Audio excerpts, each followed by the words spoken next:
Alors, pour ce qui est de l'interdisciplinarité,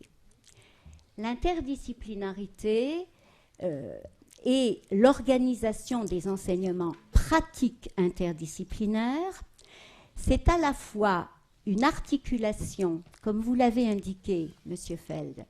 comment les disciplines vont nourrir les projets interdisciplinaires,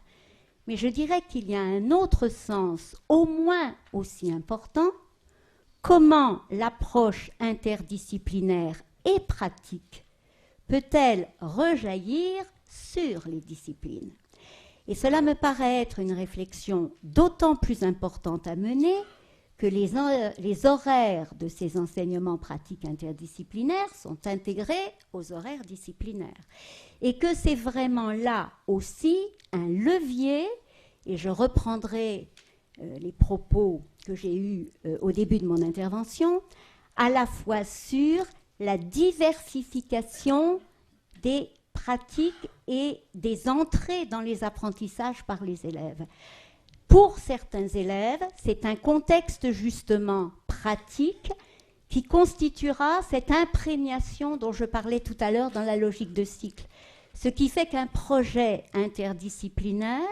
à condition qu'il ait été retenu pour être riche d'acquisitions dans les disciplines, va pouvoir permettre d'anticiper, de présenter une notion qui sera ensuite objectivée, abstraite, qui permet, à condition bien évidemment qu'il y ait un vrai travail pour que cette notion, ce contexte puisse s'émanciper du contexte concret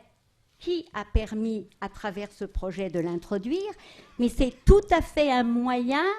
Alors, est-ce qu'on appelle ça pédagogie du détour ou est-ce que ça fait intégralement partie de la pédagogie elle-même, en tout cas pour les sciences, de partir d'une question précise, issue de beaucoup de disciplines, et je crois que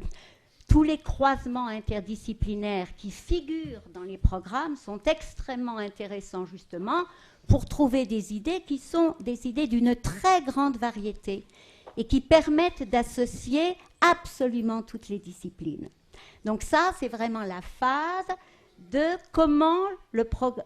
un projet interdisciplinaire a pu être retenu en fonction aussi des acquisitions qu'il va permettre de fournir à l'intérieur même des disciplines. Et puis, et ça bien évidemment, le chemin retour que vous évoquiez, évoqué après dans un sens de remobilisation, de recontextualisation,